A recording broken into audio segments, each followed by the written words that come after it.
Bonjour à tous et à toutes. Je suis Olivier Ocelli, je suis le directeur général de l'Office du tourisme et des congrès de Bordeaux Métropole pour ceux qui ne me connaissent pas.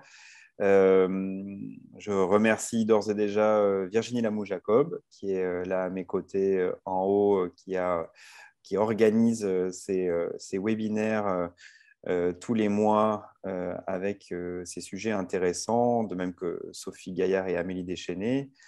Il y a Clément Pamelard aussi qui est là, notre responsable marketing. Voilà, donc on est ravis de vous accueillir aujourd'hui. On fait un peu le tour des nouveaux quartiers de Bordeaux. On était à Euratlantique il y a un mois et nous nous trouvons aujourd'hui au bassin à flot. On est on est très excités, nous en tout cas, à l'Office de tourisme sur ces perspectives des nouveaux quartiers de Bordeaux, puisque c'est quelque chose, on a travaillé sur ces derniers mois en interne sur l'Office de tourisme, sur un positionnement de Bordeaux où on a envie d'avoir un peu des nouveaux éléments de langage, des nouvelles images. C'est vrai que Bordeaux a très bien. Bon, on ne va pas parler de Covid aujourd'hui, hein, on va éviter ce sujet désagréable.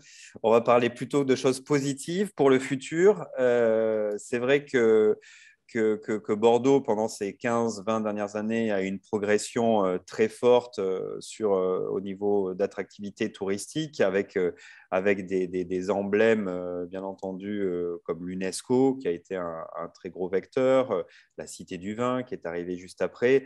Et c'est vrai qu'on se rend compte qu'on est à une période charnière pour donner continuer un peu à développer l'histoire que raconte Bordeaux.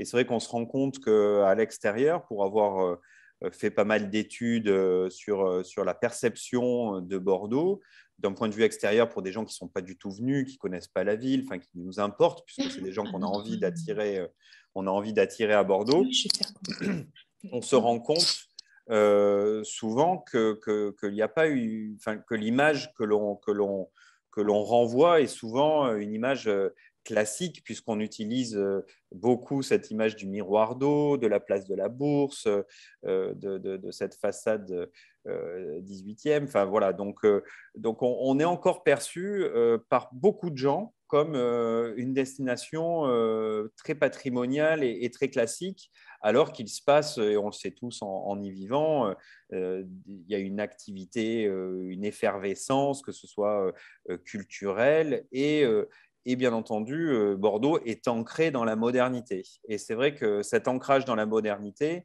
à notre sens, on a travaillé pas mal en interne là-dessus, se fait principalement grâce à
Alors, on dirait qu'Olivier a eu des soucis de connexion. Est-ce que vous m'entendez à moi ou pas?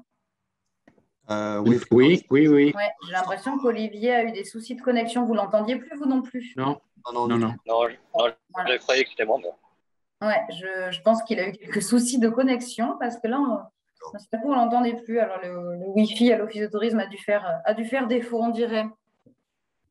On va voir s'il se reconnecte. Si jamais il se reconnecte pas, je vous demanderai peut-être de débuter et vous ferez vous-même votre introduction, peut-être, à voir. On va voir s'il se reconnecte. J'ai l'impression qu'il y a des petits soucis.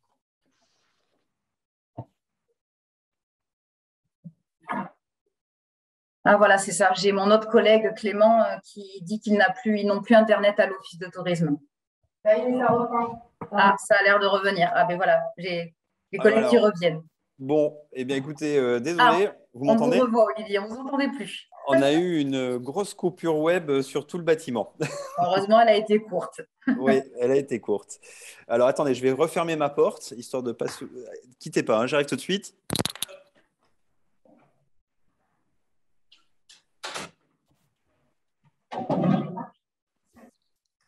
Donc voilà, c'est les aléas du direct. Donc, désolé pour cette interruption. Je parlais de ces bassins à flot qui sont vraiment pour nous une vraie chance pour montrer Bordeaux dans cet aspect moderne. Et c'est vrai que lorsqu'on est ressorti de ces nombreux confinements, on a été tous subjugués de voir ce quartier sans grue et puis avec des ouvertures. Je me rappelle très bien être allé visiter la terrasse de l'hôtel Renaissance, d'être allé chez Thierry au Radisson et de me dire ah ben ça y est, voilà, on est dans un quartier qui vit, qui est finalisé, et même si je pense qu'il y a encore beaucoup de choses, Emeline nous en parlera, mais en tout cas qui peut être mise en avant. Voilà. Et pour nous, c'est une vraie chance d'avoir ce quartier avec ce port magnifique. Enfin voilà, et tout ce ce dont on va vous parler par la suite, qui va être très intéressant à mettre en avant. Donc, je remercie ce matin Emeline Dumoulin d'être avec nous, qui est responsable du développement urbain au pôle territorial de Bordeaux Métropole. Et elle va vous en dire un peu plus, mais elle est vraiment spécialisée sur ce projet des bassins à flot.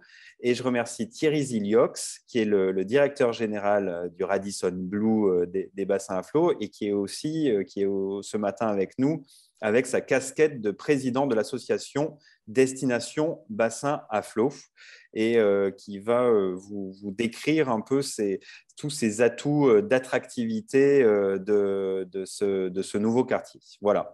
Donc, je les remercie tous les deux pour le temps que vous nous consacrez, pour bien qu'on soit un peu plus à l'aise pour voir tous les atouts de ce quartier. Et puis, bien entendu, à la fin de vos interventions, on pourra laisser libre cours aux différentes questions. Voilà, merci à tous. Emeline, je vous donne la parole. Merci Olivier, bonjour à tous.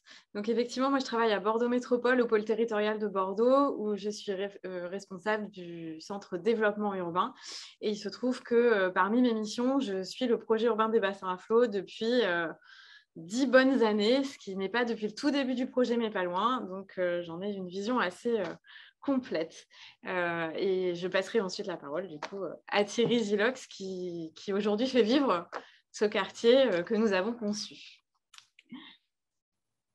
Alors, donc, l'idée, c'est de vous donner vraiment un aperçu de ce projet urbain, comment il a été mis en place, où est-ce qu'on en est aussi aujourd'hui, puisque ce n'est pas terminé.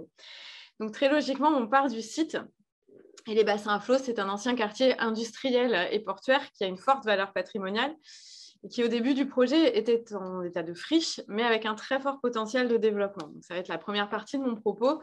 On n'est pas dans le centre historique à proprement parler de Bordeaux, ce centre qui s'est développé depuis de temps immémoriaux. Là, on était sur des marécages au nord de Bordeaux et c'est au XVIIIe siècle, à la fin du XVIIIe siècle, qu'on voit apparaître des premières implantations en bord de Garonne, proto-industrielles, et dont il ne reste malheureusement pas grand-chose aujourd'hui. Et après, c'est au XIXe siècle que le quartier s'est vraiment développé et ce qui structure son paysage, c'est évidemment les bassins. Donc, le premier bassin à flot, il a été mis en place par le port de Bordeaux à la fin du XIXe siècle.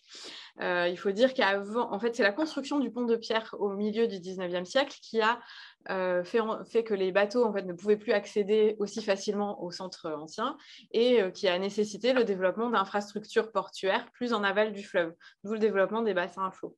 Le second bassin a été creusé, lui, par le port au début du XXe siècle. Et donc, il faut imaginer l'âge d'or vraiment en termes d'activité portuaire et industrielle de ce quartier sur la première partie du XXe siècle, les années 1920-1930. Voilà, on construisait des bateaux, on construisait des avions aussi au bassin à flot. Donc, c'est un quartier qui avait des implantations industrielles avec parfois 1000 ouvriers, 1000 employés, ce qui avait valu un surnom de la rue bleue à une des rues du quartier. Et l'implantation, on retrouve aussi l'héritage portuaire dans les noms des rues. Ça évoque tout cet imaginaire. On a la rue le quai du Sénégal, le quai du Maroc, la rue de New York, la rue des étrangers. On est vraiment très ancré dans cette identité portuaire. Question de voyage. Ouais, l'imaginaire du voyage. Donc, après, évidemment, il y a eu la guerre qui a très fortement frappé ce site. Un port, c'est toujours stratégique sur une ville. Donc, le quartier a été assez frappé. Il y a des destructions, il y a eu aussi des constructions, puisqu'on a la base sous-marine qui en est un héritage. Et on a eu ensuite un quartier qui s'est petit à petit... qui est petit à petit tombé en friche. La révolution sur le trafic maritime du container qui a fait que les infrastructures nécessaires pour le commerce étaient complètement différentes et le port a développé des sites encore plus près de l'embouchure du fleuve. Et d'un autre côté, le trafic des voyageurs aussi, on partait plus de Bacalan pour traverser l'Atlantique et pour aller en Amérique. L'avion s'étant démocratisé. Donc là, je vous ai mis des images, la base sous-marine en fond de plan à droite, la forme de radoub les formes de radoub sont classées monuments historiques. Donc, ce sont des outils industriels qui permettaient de réparer les bateaux en cale sèche, qui sont des outils industriels que le port aujourd'hui remet en service au sein d'un pôle naval qui est un outil très rare en ville. On a ces grues patrimoniales, on a cet héritage très important, visible partout. La période de friche, on va dire, il y a 15 ans, alors, il y a déjà eu un premier projet urbain porté par la communauté urbaine de Bordeaux à l'époque et la mairie de Bordeaux en 1999, de première réflexion sur un projet urbain qui finalement n'a pas vu le jour. Et en 2009, la réflexion a été relancée parce qu'il faut dire que le contexte avait aussi pas mal évolué. La métropole développait d'autres projets urbains sur le nord de Bordeaux. On avait le lancement du Ginko, de la ZAC de la Berge du Lac. On avait d'autres projets qui se développaient. On avait le tramway qui était arrivé au début des années 2000 et qui avait relié Bacalan directement au centre-ville de Bordeaux. On avait de nouveaux projets d'infrastructure, au premier rang desquels, évidemment, le pont Chavant. Je vous ai mis une petite vignette. Parce qu'évidemment, à partir du moment où on positionne un franchissement à cet endroit-là, le quartier devient non plus une rupture avec ses écluses, mais carrément une entrée du centre-ville avec la connexion à l'hypercentre et la connexion à la rive droite. Donc, une localisation très stratégique. Et ce qui était arrivé aussi à la fin des années 2000, c'est le classement de Bordeaux Port de la Lune au patrimoine mondial. Donc là, je vous ai remis le périmètre de tout ce qui est inscrit dans le site Bordeaux Patrimoine Mondial. Et nous, on est là. Donc, on est vraiment en plein, ce qui donne aussi une valeur. Ça veut dire que tout ce qui s'y trouve d'héritage de patrimoine industriel a une valeur et qu'on se doit d'y accorder la plus grande attention quand on aménage le quartier. Donc, je vais parler de cette localisation stratégique. Je vous ai remis une petite carte plus schématique, donc avec une excellente desserte également par les transports. Donc, le projet urbain, assez rapidement, il a été défini à partir de 2009 et il s'est orienté vers un quartier mixte de centre-ville. On est vraiment sur une extension du centre-ville qui, en plus, dans sa façon d'être conduit, a été innovant dans ses outils, c'était le laboratoire de l'urbanisme négocié à Bordeaux. Donc, je ne vais pas rentrer dans les détails, mais j'ai relisté les objectifs du projet urbain. C'était renouveler le quartier en friche, prendre en compte toute la valeur patrimoniale, expérimenter des méthodes et des outils, promouvoir les modes actifs. C'est le premier quartier qui a appliqué le partage modal avec pas plus de 50% des espaces publics dédiés à la circulation automobile. Produire évidemment de l'offre de logement. La pénurie de logements à Bordeaux date pas d'aujourd'hui. Et renforcer le potentiel économique de ce site qui était un petit peu tombé dans l'oubli. Donc, en 2010, la métropole, communauté urbaine à l'époque, a approuvé un programme d'aménagement d'ensemble, le PAE, c'est ça notre outil. Donc, il s'étend de 2010 à 2025. Il est presque fini et à la fois, il nous reste beaucoup de choses à faire. Il porte sur 160 hectares et je vous ai mis les grandes données du projet. Donc, c'est un programme qui est mixte, à peu près 700 000 m² de construction nouvelle sur 15 ans, avec une ventilation entre logements, tertiaires, commerce, activités diverses, etc. Sur la programmation de logement, c'est le petit camembert. On est sur une mixité aussi de programmation, avec pas plus de 61% d'accession libre, le reste étant le logement social, locatif et accession, de façon très classique. On est très inférieur à ce qui se produit dans les autres opérations de la métropole bordelaise. C'est lié à un contexte, c'était la première, c'est lié aussi à cette méthode sur laquelle je vais revenir un petit peu tout à l'heure. On a un programme des équipements publics qui s'élève à 129 millions d'euros d'intervention hors taxe. TTC, je dis une bêtise, d'intervention publique partagée entre la métropole et la ville de Bordeaux. Donc là, c'est l'occasion de vous glisser un peu le qui fait quoi. La métropole est donc maître d'ouvrage de cette opération d'aménagement. Et dans le programme des équipements publics, on va réaliser tout ce qui est notre compétence, donc l'aménagement des espaces publics particulièrement. La mairie de Bordeaux est évidemment partenaire du projet vu que ça se passe sur son territoire et elle est compétente pour réaliser tout ce qui va être équipement de quartier, équipement de proximité. Donc, vous avez la ventilation des dépenses de la charge pour chacun. Le port de Bordeaux, on en parle forcément beaucoup, c'est l'autre partenaire majeur du projet. Lui, en fait, il est essentiellement propriétaire foncier sur le territoire du projet et il développe aussi, il est également porteur de projet. Le financement s'assure avec des recettes fiscales. Le PAE, en fait, c'est un outil de fiscalité qui permet de taxer les permis de construire avec une fiscalité dédiée vraiment au projet. Donc, il est estimé que sur les 15 ans, on doit toucher à peu près 50 millions d'euros de ces participations qui viennent financer les 129 millions d'euros d'investissement public, le reste étant de l'investissement propre des collectivités. À l'époque, des filières économiques cibles ont été définies. Je vais passer très vite parce que le co-animateur va forcément y revenir. Donc, évidemment, des filières historiques comme le nautisme et les activités navales et la filière du vin, qui était aussi très présente sur le quartier, et des filières nouvelles comme le tourisme et les loisirs et l'économie créative, dont le numérique. Plus évidemment les commerces de proximité et les restaurants. Ce qu'on a constaté à l'usage avec le recul, c'est aussi l'implantation très très forte et structurante de la formation supérieure privée. Et ça, c'est très très notable. Et alors, je voulais vous dire un petit mot de la méthode. Donc, j'ai parlé d'urbanisme négocié tout à l'heure. Sans rentrer trop dans les détails, la façon classique de faire de l'aménagement, on va dire, c'est la collectivité publique se rend maître de tous les terrains de l'opération et ensuite les revend. Ce n'est pas le choix qui a été fait au bassin à flot, où on est sur des terrains qui étaient privés, qui sont directement achetés par les opérateurs immobiliers qui développent leurs opérations. Et nous, on pose un cadre, en fait, et on a tout un dispositif d'accompagnement de ces projets et d'encadrement pour qu'ils suivent la feuille de route, en fait, qui a été posée en 2010. Donc, ce que vous voyez à l'écran, c'est le plan guide. C'est le schéma d'aménagement, on va dire, qui n'est plus le même qu'en 2010 parce qu'il évolue tous les mois et qui est à la fois un document de travail, c'est-à-dire que toutes les intentions, toutes les réflexions à un moment donné, ils sont posées, et un document de suivi, c'est-à-dire que tous les permis de construire ou les études d'aménagement, ils sont intégrés au fur et à mesure. Donc, il évolue tout le temps et il fixe quelques invariants que je vais vous détailler et surtout, il permet vraiment de travailler dans la souplesse et dans l'adaptation permanente. En fait, dans notre méthode, le but, c'est de ne pas passer à côté d'opportunités de projet si on estime qu'elles sont bonnes pour le projet urbain. Et à cette fin, on n'a pas beaucoup défini de règles, finalement, par rapport à la façon classique, traditionnelle aussi de faire de l'aménagement. Pas beaucoup de règles dans le plan local d'urbanisme, un encadrement vraiment réglementaire à minima pour se permettre justement de mener les projets dans la souplesse. Le quartier, donc au cœur du plan guide, vous avez cet espace public majeur qui est la plaque portuaire avec le principe fort qui est que la promenade des quais demain se retourne vers les bassins et qu'on puisse faire le tour des bassins à pied. Ça, c'est un peu notre fil directeur en matière d'usage et d'espace public sur cet espace qui est plus grand que la place des Quinconces pour vous donner une idée d'échelle et qui est donc tout à fait à même de recevoir une fréquentation d'échelle métropolitaine et pas une simple fréquentation de quartier. là, je passe très vite parce qu'après, je vais vous montrer des images, vu que maintenant, c'est réalisé.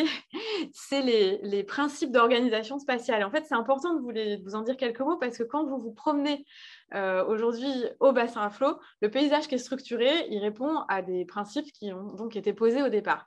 C'est d'abord des grands îlots constructibles qui sont l'héritage du parcellaire industriel, tout simplement. Donc, on est très respectueux de ce qu'était la structure, enfin le plus possible de ce qu'était la structure préexistante du quartier. On a des implantations de bâtiments perpendiculaires au bassin pour permettre de dégager des vues et permettre l'aménagement des sentes piétonnes, donc des cheminements dédiés au mode doux qui se connectent au quartier existant de Chartron d'un côté et Bacalan de l'autre et qui convergent toutes vers les bassins. Et puis, on a aussi tout un jeu sur l'épannelage, sur les hauteurs. Donc, on va vous montrer ce que ça donne en taille réelle, puisque aujourd'hui, on est quand même sur des résultats qui se voient. On a eu une avancée très rapide avec un paysage qui est complètement renouvelé, mais je vais vous montrer que ce n'est pas terminé. Donc, on a très clairement une skyline des bassins à flot qui s'est dessinée. Quand vous regardez le paysage des bassins à flot, vous avez des émergences, des points hauts qui sont à 28 mètres. Voilà. On en pense ce qu'on veut. Pour certains, c'est beaucoup. Pour certains, c'est pas beaucoup. 28 mètres qui sont positionnés pas n'importe où, soit le long de la rue Lucien Faure, où on a pas mal de recul qui permet d'avoir de la hauteur, ou côté Bacalan, on va être plutôt le long des bassins. Donc ça, c'est des images de cette skyline. Ça, c'est celle qui est plutôt côté Bacalan. Sur la plaque portuaire en elle-même, on est sur un urbanisme plus bas parce qu'on est dans la réinterprétation, et c'est valable sur toutes les opérations, de la thématique du hangar, qui était là aussi vraiment l'identité de ce quartier. Donc, on est sur la thématique du hangar habité, et ce sont des principes qui sont repris, que vous soyez dans du bureau ou dans du logement. C'est la même contrainte qui est imposée aux architectes. On a également, dans cette thématique du hangar habité, la reprise d'un vocabulaire industriel dans les matériaux. Donc, on va trouver du bois, de la brique, des bardages. Et on a également le travail sur une architecture de toiture. Donc, les architectes qui sont plus de 150 à avoir travaillé ou à travailler au bassin ont une grande latitude d'interprétation, mais en gros, une toiture n'est plate que si elle a un usage. Donc, le Radisson est un bon exemple, puisqu'on a des usages sur le toit, mais on a des piscines sur le toit également dans certaines opérations. On a des terrasses, et sinon, il faut travailler sa toiture. Donc, voilà, des vues qui vous donnent des images d'ambiance et d'ensemble. Donc là, on est sur les bassins avec des constructions beaucoup plus basses. Et ce qui est important, c'est la densité des îlots construits, en fait, est contrebalancée par cet immense vide au milieu qui donne des perspectives et qui crée un paysage qui n'existe nulle part ailleurs. Voilà, le port de Plaisance avec la base sous-marine, des vues, un autre paysage emblématique des bassins à flot. Et vu des opérations immobilières, des cœurs d'îlots, on a un principe donc de stationnement dissimulé dans les bâtiments, enrobés, on va dire, bordés par des logements ou des commerces pour avoir un urbanisme de rue et des rez-de-chaussée actifs et qui vivent. Et par contre, en haut, on a partout, dans tous les îlots, des jardins suspendus. Et l'intérêt, vraiment, quand vous vous promenez au bassin à flot, c'est de vous promener le nez en l'air, parce qu'on voit on voit des arbres qui dépassent en hauteur, on perçoit cette végétation d'en bas. Là, je vous ai mis des vues, même les équipements publics, on leur demande aux architectes de faire prioritairement des bâtiments qui sont des bâtiments des bassins à flot avant que ça ait l'air d'être une crèche ou que ça ait l'air d'être une école. Là, ce sont les 2 groupes scolaires des bassins à flot, par exemple. Vue des espaces publics, donc je poursuis la balade dans laquelle je vous emmène. On est sur des logiques de requalification beaucoup d'un existant qui était dégradé et de végétalisation. Donc vous avez un exemple, par exemple, de sente piétonne aménagée. Vous avez le premier jardin de la plaque portuaire, qui était le jardin des Écluses. Une placette de cœur de quartier, encore une sente. On aménage une promenade donc tout autour des bassins. C'était l'objectif, je vous en avais parlé. Donc ça, c'est une vue de l'aménagement. Ici, une vue sur les travaux en cours le long du bassin numéro 2 avec le port de Plaisance qui a été réalisé. Ce sont des aménagements tout neufs, le port de Plaisance, par le port de Bordeaux. Et donc, très rapidement, en fait, le projet, je vous ai dit, a été approuvé en 2010. Et en 2010, on avait les premiers permis de construire. Le premier bâtiment livré, c'est le siège de Cdiscount, c'est 2012, au pied du tram. Les premiers... Pardon, excusez-moi. J'ai un logo qui se balade, je corrigerai la diapo. Les premiers habitants sont arrivés sur la première résidence livrée en 2013. Ensuite, les premiers commerces de proximité en 2015. Et on va dire que pendant 3 ans, au milieu des années 2010, on a livré 1000 logements par an. Donc, ça a été très, très vite. Voilà, je ne rentre pas dans les chiffres, vous les avez sous les yeux. Je corrigerai le logo qui les cache dans ce qui sera diffusé. Et cette carte à droite, tout ce qui est en vert, c'est ce qui est livré. Donc, ça vous montre quand même le niveau d'avancement du projet. On a également réalisé une petite évaluation auprès des habitants, une étude de l'agence d'urbanisme en 2019 qui a révélé un attachement des habitants à leur quartier, ce qui est un point très positif, avec le point sur les perceptions positives et négatives et les pistes d'amélioration qui pouvaient se dégager. En partie, évidemment, une impatience pour réaliser la fin du projet urbain où il y a tous les espaces verts qui arrivent et tous les équipements publics qui arrivent. Dernier petit point anecdotique, qui n'est pas anecdotique, mais c'est une petite parenthèse pour vous dire que parmi les innovations de ce quartier, on a un réseau de chaleur qui est un réseau privé à l'échelle de tout le quartier qui combine 3 sources différentes avec 70% minimum d'énergie renouvelable sur le quartier. Et ça a aussi été une aventure en soi. Et c'est aussi un signe d'intérêt pour ce quartier. Puis on m'avait dit de ne pas rester que sur la bright side, mais d'aller aussi sur la dark side. Au quotidien, on doit gérer un quartier encore en chantier. Et je pense que pour les gens qui le pratiquent, c'est évidemment pas forcément aisé. On a un petit musée des horreurs. On aménage des trucs tout neufs et puis vous avez des travaux qui reviennent dessus. Il y a des dégradations. C'est pas tous les jours, c'est pas tous les jours tout rose. Il nous reste quand même pas mal de travail d'ici 2025. Tout le secteur derrière la base sous-marine, qu'on appelle le secteur arrière-base, va faire l'objet d'appels à projets d'activité économique lancés par le port de Bordeaux, dont un pôle innovant de logistique urbaine de proximité qui est une vraie opportunité sur Bordeaux. On doit créer une voie ici pour désenclaver tout ce quartier et créer le parc du quartier sur 3,5 hectares. On a tout l'aménagement de ce secteur de la plaque portuaire qui est encore non étudié, en point d'interrogation et en discussion avec le port, avec les problématiques d'intégrer les projets du port dans ce secteur. Et puis ici, on a encore un secteur qui est très important parce que les flux, quand on vient du tramway, passent par là. C'est la place Alice Giroux et le quai Armand-Lalande. Donc voilà, quelques vues sur les espaces non requalifiés aujourd'hui. On a encore un beau potentiel de friche. Je termine par deux petits sujets. Il me semblait important de vous montrer que ce quartier, ce projet urbain, c'est en soi un objet de communication, de médiation et d'intérêt, j'aurais pu dire aussi de marketing.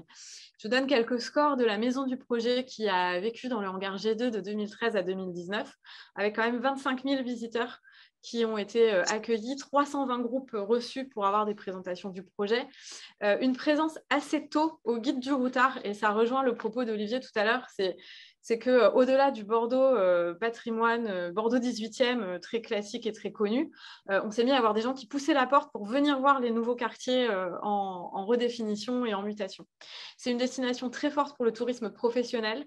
C'est un projet qui est une référence nationale et au-delà sur justement cet urbanisme négocié qui agrège tous les opérateurs, qui crée une culture commune et des pratiques communes entre la collectivité publique et les opérateurs privés. Et c'est une référence aussi au-delà de nos frontières en matière de reconversion des friches industrielles et portuaires. Donc, tout ce qui est autres collectivités de France, autres métropoles, agences d'architectes, urbanistes ont défilé au bassin Flot pour se faire présenter le projet.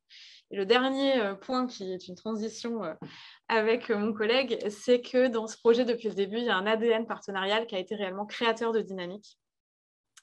Donc, évidemment, l'atelier des bassins, qui a été le lieu où tout ça s'est exprimé, mis en place et structuré, qui est toujours le lieu de l'urbanisme négocié, en réunissant la métropole, la mairie, l'ANMA avec Nicolas Michelin, qui est l'architecte urbaniste coordonnateur de tout le projet urbain, et le port de Bordeaux. Donc, on se voit tous les mois et c'est comme dans la vie.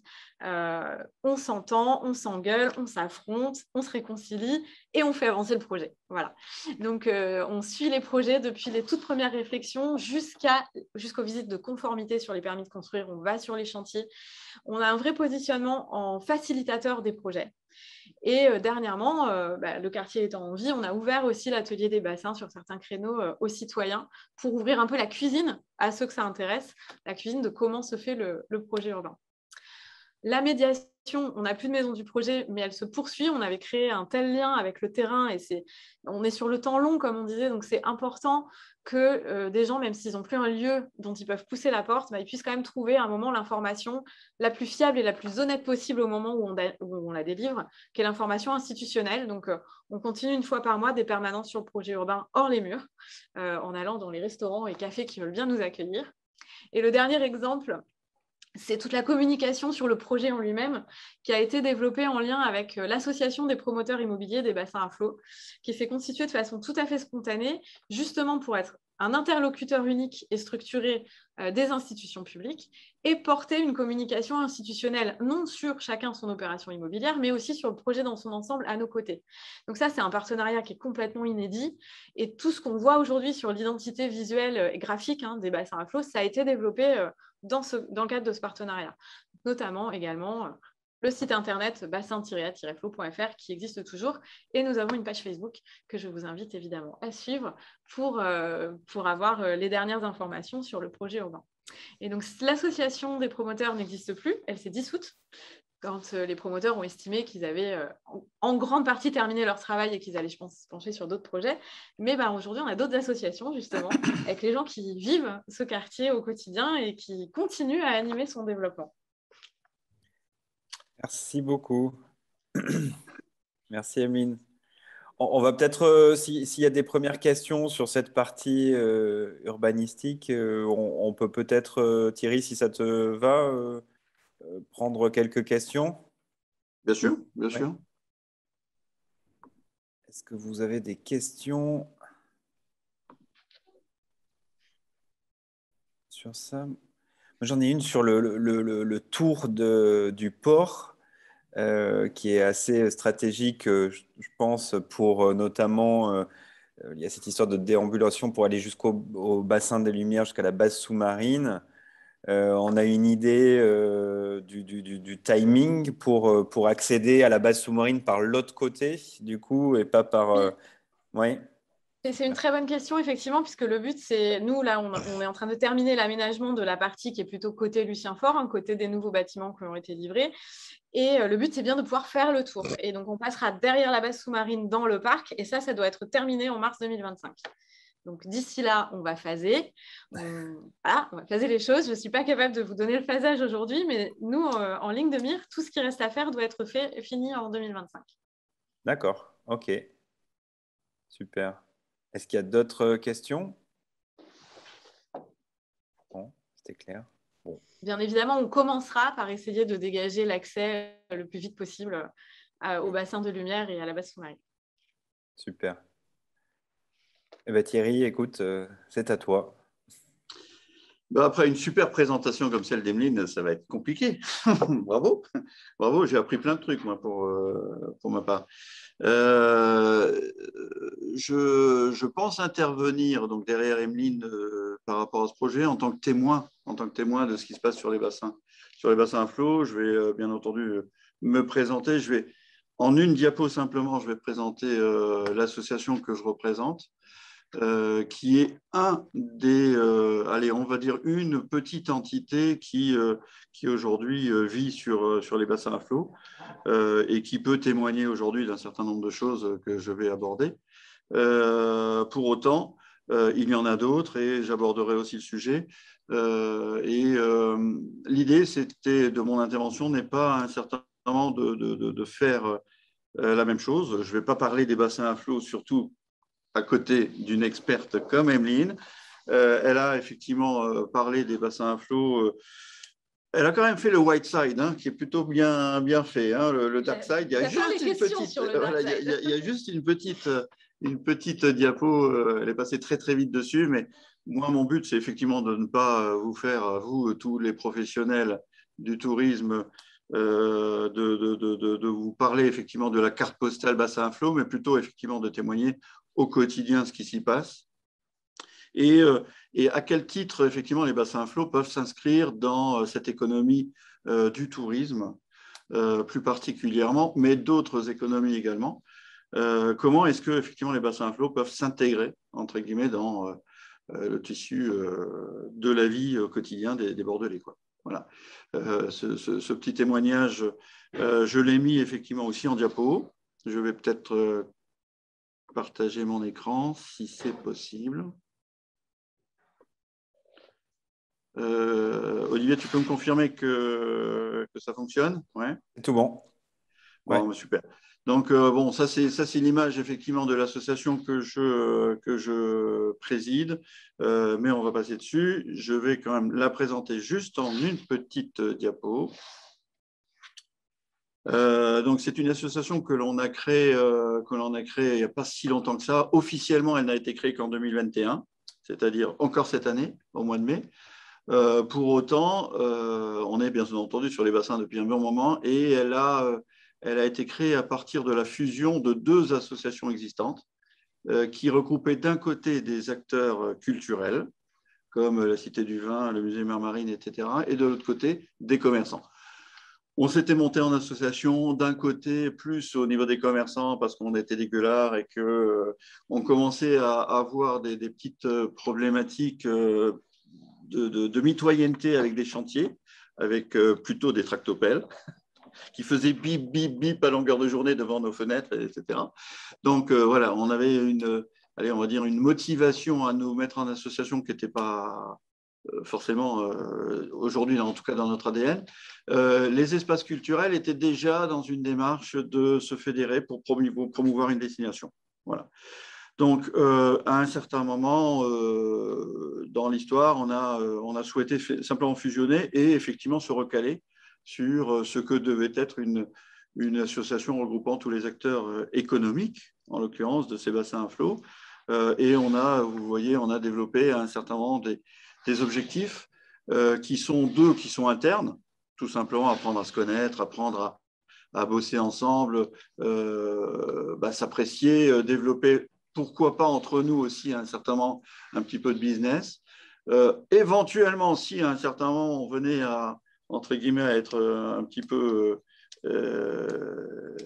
chatouillé, l'union fait la force quand même, on est bien d'accord. Donc, il fallait quand même à un certain moment pouvoir s'unir, mais pas forcément toujours dans une notion de défense, souvent dans une notion pour à un certain moment être une entité sur laquelle pouvait se reposer toute bonne volonté. C'est exactement ce qui s'est passé à partir de là, lorsque, en se structurant, en s'associant, en s'unifiant, on a pu à un certain moment devenir l'interlocuteur des institutions pour continuer tout simplement leur travail, commencer à faire le nôtre, etc. etc. Donc c'était plutôt intéressant cette histoire-là. Et à côté de ça, vis-à-vis de l'extérieur, c'est ce que je vous disais, c'est-à-dire, alors pas forcément animer le quartier, ce n'est pas notre job, hein. On est tous des commerçants, des acteurs culturels, socio-économiques, mais pour autant, servir justement de point d'appui, servir d'ancrage à toute bonne volonté qui voulait créer quelque chose, un événement, et se servir des bassins à flot pour ça. Exactement. Donc, on se positionne aujourd'hui comme étant le facilitateur de ce genre d'initiative. Donc, voilà un petit peu l'intérêt de la création de notre association, et je ne vais pas aller au-delà de ça pour vous parler plutôt des bassins à flot. La première chose qui s'est passée et dans laquelle on a fait qu'embrayer, c'était le fait que quand on est tous arrivés sur les bassins à flot, bon, excepté de voir les grues, hein, ces fameuses grues, qui un jour se sont mis à danser, hein, je crois d'ailleurs, hein, je n'étais pas encore là, mais la première chose qu'on a constatée, c'est qu'effectivement, il y avait quand même une sorte de dynamique, et une dynamique de la concertation. Ça a été quelque chose d'assez flagrant, en fait, on parle... Emeline parle d'urbanisme négocié, d'urbanisme effectivement qui systématiquement essaie de fédérer l'ensemble des intervenants, l'ensemble des intéressés, entre guillemets. Cette dynamique, on l'a ressentie. On l'a ressentie. À partir de là, bien entendu, dans notre ADN, aux créations de destinations bassin à flot, mais également au niveau des riverains, on s'est tout de suite dit, cette dynamique, elle doit tout simplement perdurer. Elle doit perdurer dans la vie au quotidien et non pas être simplement une volonté du projet, en l'occurrence. Donc ça, c'est quelque chose d'assez fort que l'on trouve, enfin moi que j'ai personnellement pas trouvé ailleurs, dans d'autres quartiers dans lesquels je travaillais tout simplement, etc. C'est une dynamique où les gens ont tout de suite décidé, peu importe qui ils sont, de se parler. C'est aujourd'hui le cas de façon extrêmement forte entre l'association effectivement que je préside, mais au-delà de ça, en représentant tous les acteurs économiques quels qu'ils soient. Vous avez remarqué sur la diapo précédente qu'on est structuré entre collèges pour que les acteurs culturels continuent à se parler entre eux, que les commerçants se parlent entre eux, que effectivement les socio-éco se parlent également entre eux, dans lequel on peut trouver des écoles, on peut trouver des tiers-lieux, on peut trouver pas mal de choses, des banques, enfin, il y a plein de choses. Et ben, cette concertation, le fait de vivre au quotidien et de vivre ensemble, il a fallu effectivement tout de suite le décliner également avec les riverains, mais également avec les plaisanciers. Bon, il n'y a plus que le port qui... on a une concertation un petit peu difficile avec eux, mais c'est en tout cas notre premier logeur, entre guillemets, puisque c'est le propriétaire de tous les terrains, de quasiment tous les terrains sur les bassins à flot. Donc voilà, une véritable dynamique qui s'est installée sur ce quartier et qui, moi, tous les jours, me bluffe. Olivier, tu disais à un certain moment que tu étais revenu effectivement sur les bassins à flot, que tu avais senti quelque chose, une sorte d'émergence de quelque chose, d'une dynamique. Dès que les grues étaient tombées, etc., et bien cette dynamique, elle existe réellement et elle existe au quotidien. C'est vraiment quelque chose d'assez remarquable et c'est quelque chose que l'on ne doit pas absolument perdre. C'est juste évident. Pour aller au-delà, je me suis posé la question, les bassins à flot, c'est quoi si on ne veut pas justement aller dans une carte postale, le truc idyllique où tout le monde doit aller, etc. OK. De façon très pragmatique, les bassins à flot, c'est d'abord et avant tout une place culturelle et artistique. Bon, ça, c'est très clair qu'avec des locomotives comme certains que je vais citer, bien entendu, on ne peut que paraître et avoir une image de place culturelle et artistique. Et vous le verrez tout à l'heure en détail. Une place festive, c'est important aussi. Je vais arriver ensuite sur les riverains, forcément une place où effectivement il y a de la résidence, où effectivement on est une place résidentielle, puisque au dernier sondage, mais ça par contre Emeline peut me le dire, c'est quoi, c'est 12 000 logements? Non, habitants. Habitants. Donc voilà, c'est entre guillemets, c'est vraiment un quartier résidentiel. Et est-ce que c'est toujours compatible avec le côté festif ou pas? Quand effectivement on parle de festivité, de place festive, on peut parler d'insécurité, on peut parler de vie nocturne, on peut parler donc de nuisances, etc., etc. On n'est pas si mal parti que ça. Je ne dis pas qu'aujourd'hui tout est rose. En termes de sécurité, on a encore. J'ai vu que Séverine était présente, ma collègue du SICO. Séverine est présente. Rue de la Faïencerie, on a encore un petit souci, entre guillemets, mais pour autant, le côté festif s'harmonise plutôt bien sur les bassins à flot. Autour des bassins à flot aujourd'hui, on a encore un petit peu de... et vous verrez qu'il y a beaucoup de choses à faire sur les bassins à flot de ce côté-là. Une place touristique et hôtelière, ça, j'espérais que ça le soit. Quand je suis arrivé sur les bassins à flot, le Radisson qui arrive sur les bassins à flot, le Radisson un peu tout seul. Est-ce que je me classe parmi les hôtels de centre-ville? Est-ce que je me classe parmi les hôtels de Bordeaux-Lac? Qui suis-je? Dans quelle étagère, etc. Aujourd'hui, les bassins à flot, c'est résolument, et je salue Franck qui est présent également, Franck Servera, j'affirme que c'est aujourd'hui une vraie place touristique et hôtelière. Une place nautique et portuaire, donc je cite quand même le port, mais je cite surtout mes amis nautiques, entre guillemets, les débaves qui, entre guillemets, avec les plaisanciers, les habitants sur les péniches, les plongeurs, etc., forment une belle entité, une belle plaque, plutôt articulée sur le bassin numéro 2, quoique l'activité portuaire, c'est plutôt le bassin numéro 1. Une place économique, alors, et digitale, puisqu'effectivement, Emeline évoquait ce sujet-là. Les grandes entités, les grands sièges, notamment régionaux et autres, qui se sont installés sont souvent effectivement sur le digital. C'est quand même remarquable. Ce qui nous fait une clientèle aussi, nous les commerçants de hipsters qui viennent, les développeurs, les machins, etc. C'est quand même très, très, très sympa. Mais c'est avant tout une plaque économique et très forte. On parle d'un nombre de sociétés très important. Il me plaît un jour à me dire, je vais essayer de consolider le chiffre d'affaires qui se structure autour des bassins à flot. Ça doit être assez conséquent.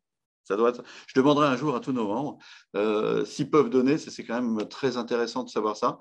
Une place estudiantine, waouh, vous le verrez tout à l'heure, c'est quelque chose d'assez fabuleux. Au-delà de ça, je dis un lieu de transmission de savoir. C'est vraiment quelque chose de très, très, très important sur les bassins à flot. Une place associative, sociale et solidaire, c'est aussi extrêmement important. Et ça nous vient de l'héritage. On parle d'héritage, on parle de la proximité avec Bacalan, on parle autour des bassins à flot d'un nombre de démarches qui existaient. Ces démarches n'ont pas toutes été délocalisées parce qu'est arrivé ce méga projet. C'est super intéressant. N'est-ce pas, sur les bassins à flot demain, la place principale de la RSE sur Bordeaux? On en discutera. Et là, en bas, c'est caché nous par les outils. C'est une place résidentielle, donc avec des riverains, j'ai évoqué le sujet. Tout ça doit vivre en parfaite harmonie et dans cette dynamique dont le mot-clé est la concertation, la communication, on peut y arriver. On peut y arriver. Alors, vous voyez ici, pour illustrer ce propos, je mets en avant, bien entendu, notre locomotive d'image que sont les lieux culturels. Emeline me disait très justement tout à l'heure, avant la réunion, il faut en rajouter un 11e. Il y en a encore plus. Donc, il y en a encore plus. Je ne les connais pas encore tous. Je n'ai pas encore eu le temps de faire le tour de tous. Mais vous voyez, il y a quand même une offre, entre guillemets, sur les bassins à flot de lieux très emblématiques. Certains qui nous viennent du passé et qui s'accrochent à ce développement, c'est super. Et il y en a d'autres qui, entre guillemets, arrivent et qui profitent de ce développement pour s'installer. Je fais référence à Jérémy Ballarin, par exemple, sur Radeau, qui est un tiers-lieu qui est en train de s'installer sur le bassin numéro 2. Donc, vous voyez, je ne vais pas tous les décrire, vous les connaissez, hein, vous les connaissez par cœur. Ça représente quand même une offre culturelle qui est quand même extrêmement présente sur les bassins à flot. Donc, si des visiteurs viennent visiter les bassins à flot, il y a de quoi faire. Il y a vraiment de quoi faire. C'est juste évident. Je vais vous parler, ça je l'ai mis en deuxième diapo, c'est peut-être, bon, ça c'est mon côté hôtelier qui ressort. Nous sommes désormais devenus une place hôtelière à part entière, dans laquelle on trouve une offre 4, 3, on trouve dedans des appart-hôtels, on trouve dedans des résidences hôtelières. C'est extrêmement diversifié. Je crois même qu'il y a aussi une résidence étudiante que je n'ai pas citée. Une auberge de jeunesse. Donc voilà, il y a la possibilité de séjourner, peu importe dans quel type de prestations sur les bassins à flot. Aujourd'hui, je pense, Olivier, que tu dois intégrer une nouvelle place hôtelière dans le schéma que tu connais bien de Bordeaux et Bordeaux Métropole, bien entendu. Je ne sais pas si tu es d'accord, mais bon, on en rediscutera. Complètement, oui, tout à fait d'accord. Je vous parlais effectivement des bassins flots comme un lieu de transmission de savoir. Vous voyez là un petit peu ce qui s'est installé en termes de présence estudiantine sur les bassins à flot. C'est quand même énorme et ça contribue très clairement à la dynamique de quartier. L'arrivée des jeunes et la présence des jeunes, c'est quelque chose d'extrêmement dynamique. C'est assez curieux parce que avant d'ouvrir le Radisson, nous étions installés dans le G4 avec des petits bureaux. On squattait chez OVH. Et en me baladant déjà sur des trottoirs qui n'étaient même pas encore terminés ou dans des centres, je croisais des tas d'étudiants, de développeurs, de choses comme ça. Et je me suis dit, c'est marrant. J'ai l'impression d'être dans la City à Londres. C'est-à-dire d'avoir une dynamique de jeunes. C'était assez impressionnant. Cette dynamique ne s'est pas tarie. Et aujourd'hui, ces différentes écoles nous portent dans notre dynamique économique. C'est très clair. C'est très, très clair. Je vous en donnerai 2-3 petits exemples plus tard. Enfin, d'un point de vue économique, sans les recenter, bien entendu, tous, hein, il y a à peu près 170 sociétés qui sont recensées, dont l'adresse, entre guillemets, le siège se situe sur les bassins à flot. Elles sont souvent digitales. Hein, les locomotives sont Betclic, Ubisoft, etc. Vous en avez entendu parler, bien entendu. Mais il y a bien entendu beaucoup d'autres sociétés qui ont installé carrément leurs sièges régionaux, voire nationaux. Betclic, c'est le cas sur les bassins à flot. Là aussi, ça contribue à une dynamique tout à fait exceptionnelle. Et aujourd'hui, pour avoir vu d'ailleurs tout récemment un reportage sur un jeune de Ubisoft, il travaille dans les bassins à flot, il réside sur les bassins à flot, il s'amuse sur les bassins à flot. Une étudiante disait exactement la même chose tout récemment également dans un autre reportage. Dans ces 170 sociétés, on compte plus d'une quarantaine de restaurants, bars et discothèques. Là aussi, quelques logos, ils ne sont pas tous présents, mais ça contribue aussi à cette dynamique.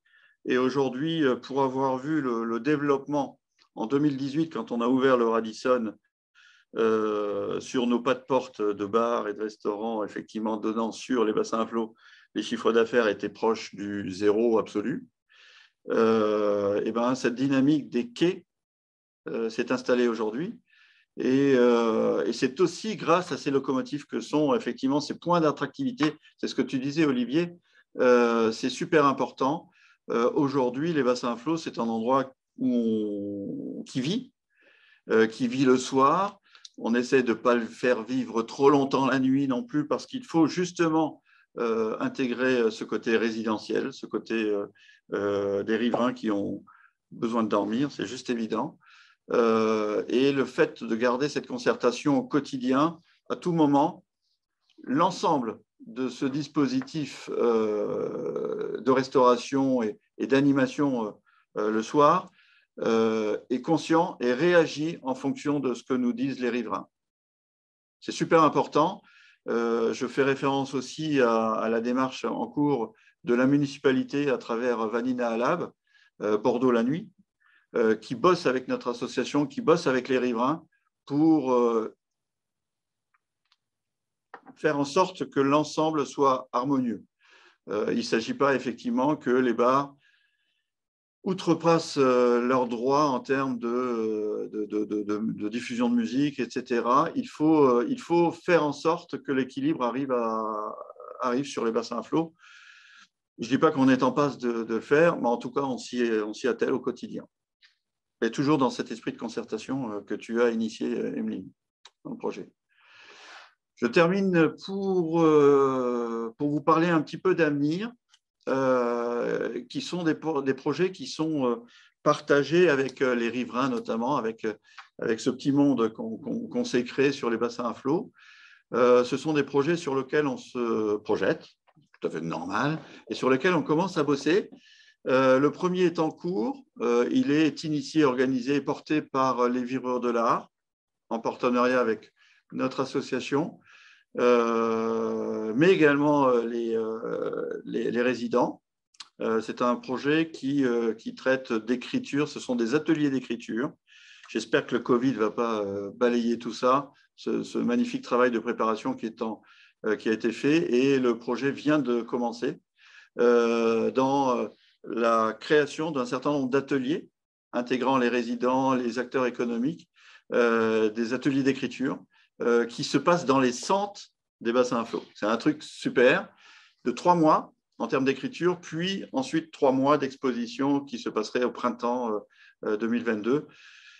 J'ai peur pour Jean-François Buisson qui porte ce projet et j'espère que la nouvelle vague ne va pas venir gâcher ça.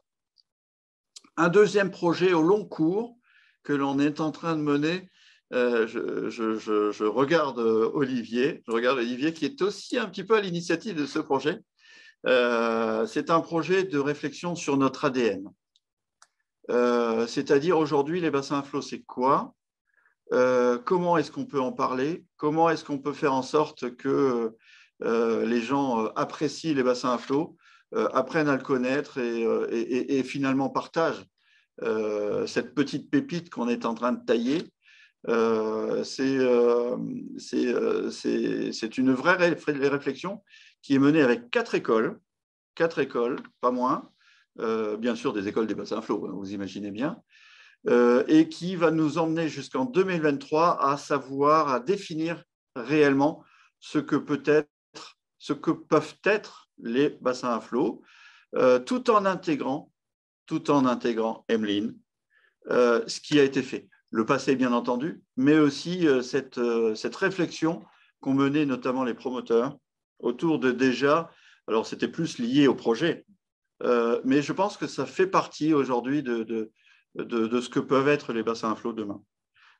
Et on ne va surtout pas balayer tout ça en disant nous, on arrive désormais sur Cartier, on va créer notre propre identité. Il va falloir là aussi continuer à concerter, continuer à agglomérer en fait, pour savoir ce que seront les bassins à flot demain.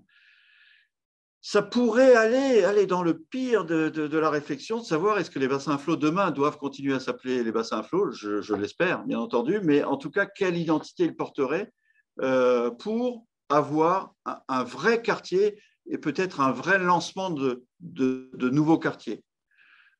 Sur Lyon, une ville très dynamique également, ils ont réussi à le faire en réhabilitant tous les bords de Rhône et en créant un quartier amazing qui s'appelle Confluence. Est-ce que nous, Bordelais, on est moins bêtes que les autres? Je ne sais pas. Il y a peut-être possibilité de travailler là-dessus. C'est en tout cas notre projet. Et les gens qui connaissent bien Lyon sont les bienvenus dans le cadre de ce projet pour nous aider. Time to React numéro 5, c'est quoi? C'est un projet qui est porté par l'ESG, qui est une des écoles des bassins à flot et qui est numéro 5 déjà. Il faut savoir que ce projet existait déjà pendant les travaux et avant les travaux. Il a peut-être même été créé en réaction des travaux. C'est-à-dire que c'est un projet qui porte sur l'environnemental, la protection de l'environnement et plus particulièrement de la qualité de l'eau. Puisque les bassins à flot, c'est quand même une grosse partie des 160 hectares. Tu as compté le nautique dedans, tu as compté l'eau dedans. Donc, quoi qu'il en soit, effectivement, une grosse partie est sous forme d'eau. Comment protéger justement notre quartier? C'est tout l'intérêt de ce projet porté par l'ESG, dans lequel, bien entendu, encore une fois, tous les acteurs autour des bassins à flot se mobilisent pour faire en sorte que le 25 mai, on ne parle que de protection de l'environnement sur les bassins à flot. Le marché de Noël, on se projette sur décembre 2022, sachant que là aussi, on intègre une histoire qui existe déjà, puisqu'il y avait déjà des démarches autour de Noël faites par l'iBoat, faites par d'autres acteurs qui étaient déjà présents sur les bassins à flot. Donc là aussi, on essaye de se projeter dans l'avenir sur cette thématique-là, tout en intégrant, bien entendu, ce qui s'est fait jusqu'à présent et qui n'est bien entendu loin d'être à rejeter, on est bien d'accord. Et puis,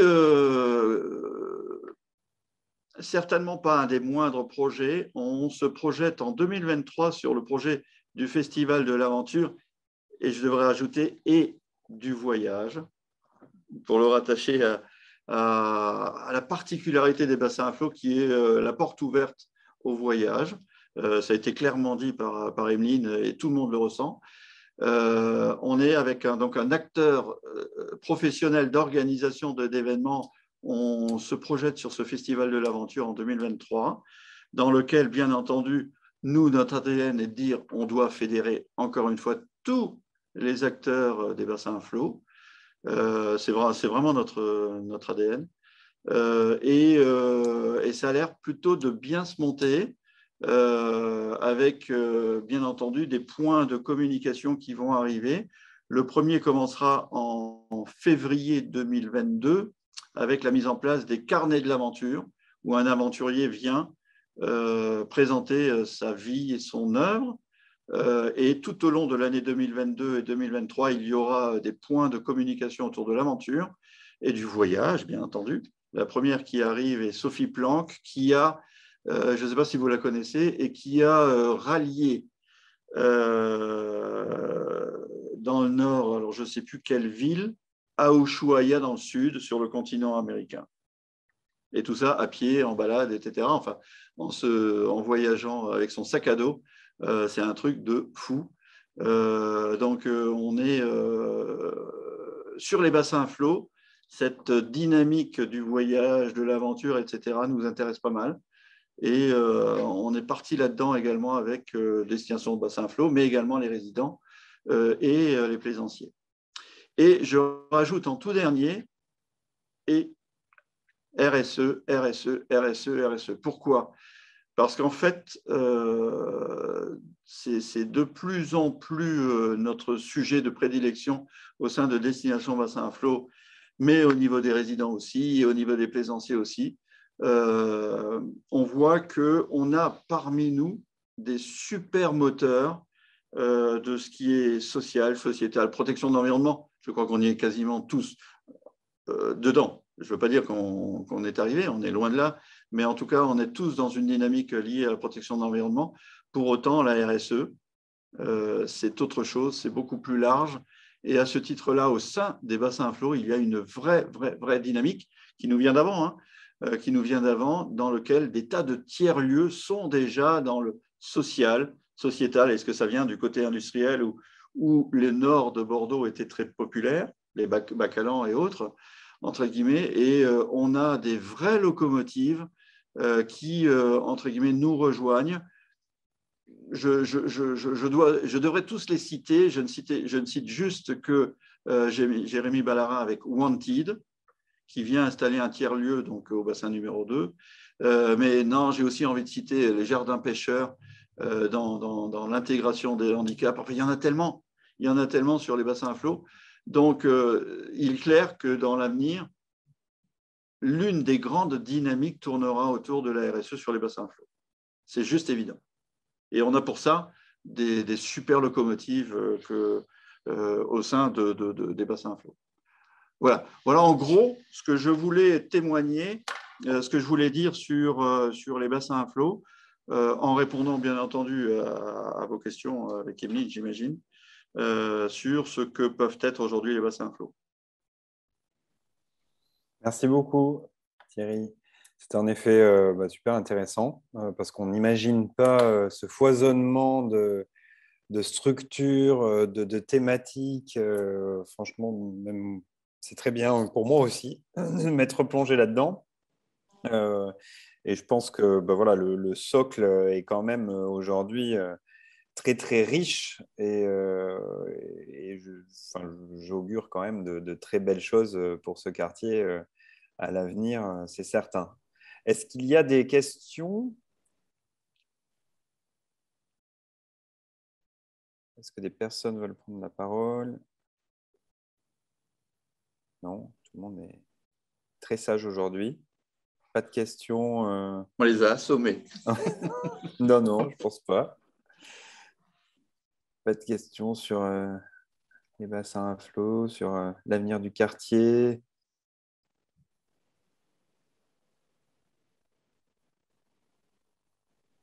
Bon, tu citais Lyon tout à l'heure. Je pense qu'il n'y a rien à envier à Lyon, hein. Franchement, il ne faut pas partir sur des suppositions,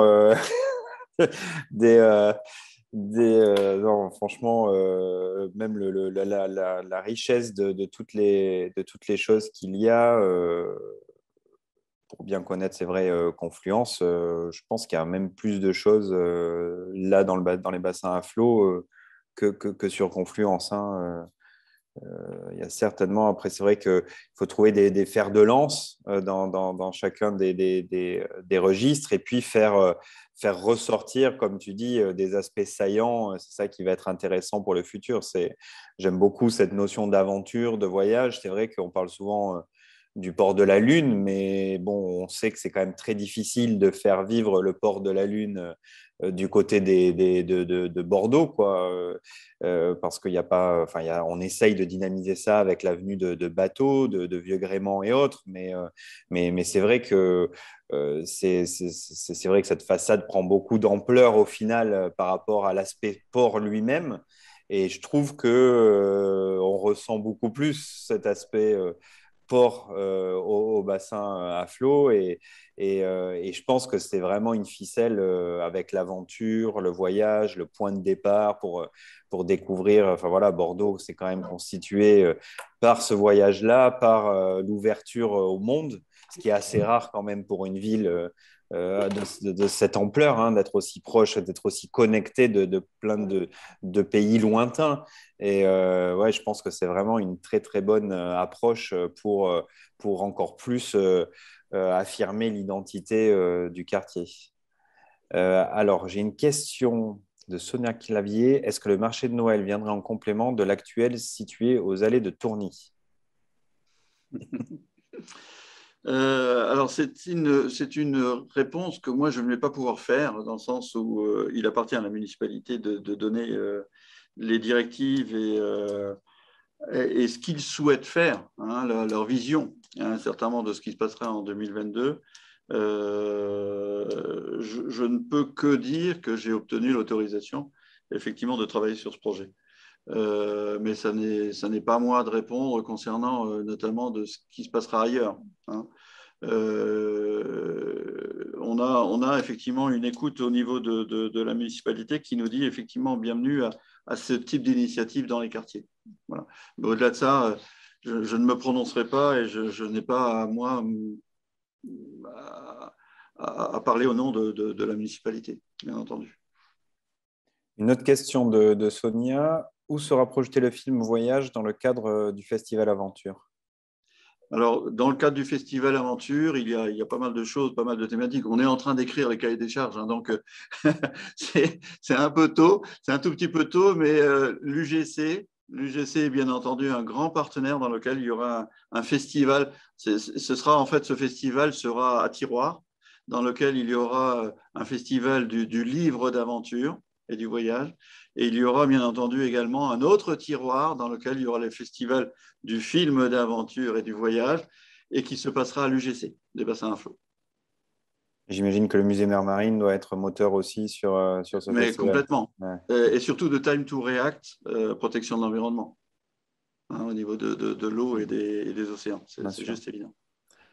Ludovic Raes lève la main pour une question. Merci encore pour cette présentation. C'est vraiment, ça donne envie d'en voir encore plus. Ma question, forcément, qui me concerne, ou c'est l'interrogation que je me fais, c'est comment imaginez-vous justement la liaison entre le cœur de ville et justement ce nouveau, enfin, je dirais, ce centre d'activité? Est-ce que ça va être fluvial ou ça reste sur d'autres moyens?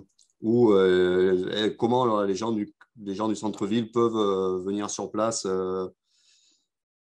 Ouais, est-ce qu'éventuellement il y a des... je ne sais pas, je pose la question. Je vais vous faire une réponse très, très terre-à-terre et très métropolitaine, qui est qu'on a un tramway qui fonctionne, voilà, dont les cadences en plus ont été augmentées pour ce qui est de relier Bacalan au centre-ville depuis 1 an ou 2. Donc, le tramway. On a également une liane de bus directement connectée à la place Gambetta, à l'hypercentre, qui dessert maintenant, qui a un arrêt juste devant l'UGC, qui dessert vraiment le cœur des bassins. Donc, en transport en commun, on est maillé. Bien sûr, sur la métropole bordelaise et à Bordeaux particulièrement, on promeut aussi la marche et le vélo. Donc voilà, c'est un peu... la connexion ne me semble pas aujourd'hui, la connexion physique et les modes de déplacement ne me semblent pas être aujourd'hui un sujet particulièrement problématique, mais peut-être que je suis passée à côté d'un sujet. Par contre, il y a un sujet de comment on se déplace à l'intérieur du quartier. parce qu'effectivement, les distances sont longues. Il y a un seul endroit pour franchir les bassins. Les écluses obligent à faire quand même des gros détours. Et donc, il y a une réflexion des acteurs aussi du quartier sur, ça fait longtemps qu'ils le demandent, hein, d'avoir peut-être une petite navette fluviale intra-bassin qui permettrait de desservir tous les points d'intérêt du quartier. Donc, la métropole a été saisie de cette question. Et voilà, ça fait partie des rêves, des rêves qui sont devant nous. D'accord. Donc, ça reste un rêve. C'est ce que j'avais cru, enfin, j'avais entendu, en fait. Donc, merci. Merci bien. Il y a quand même un sujet, on va dire, d'accessibilité au bassin de lumière, puisque pour y arriver, il faut aller donc au terminus, enfin, pas au terminus, mais à l'arrêt de tram Achard ou Cité du Vin. Et après, le cheminement actuellement, en effet, pour y aller est assez long et parfois compliqué, ou si on passe derrière la base, c'est pas forcément le bon itinéraire. Et d'où d'ailleurs le fait qu'il y ait eu un partenariat cette année entre le bassin de lumière et la société Tourisme City Tour pour faire justement la navette du centre-ville au bassin de lumière, puisque l'alternative, sinon, c'est la Liane 9, je crois. Oui, sur les boulevards, vous avez d'autres bus. Vous avez parfaitement raison de souligner ce point. On en a bien conscience depuis même avant l'ouverture des bassins de lumière. Culture Espace avait pointé ça comme une de ses grandes craintes dès qu'ils ont obtenu la délégation de service public de la mairie de Bordeaux. On aurait aimé aller plus vite, on aurait aimé faire plus pour cette connexion piétonne derrière la base sous-marine. Les terrains appartiennent au port de Bordeaux. Donc, voilà, on n'a pas pu... on fait vraiment au plus vite et on a vraiment ce souci en tête, surtout qu'on on a plein de témoignages. En plus, comme on était en chantier de l'autre côté, des touristes perdus qui cherchent... bon, voilà, à la saison prochaine, nos travaux seront terminés sur le long de la rue Lucien-Faure. Donc, la promenade sera beaucoup plus agréable. Plein de nouveaux bars et restaurants ouverts pour que les touristes puissent faire une pause sur leur chemin en allant au bassin de lumière. Donc, le contexte sera quand même un petit peu différent et plus agréable.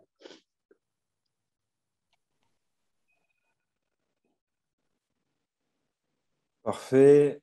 Est-ce qu'il y a d'autres questions, d'autres remarques ou des commentaires ou des retours d'expérience? Non. Bon, super.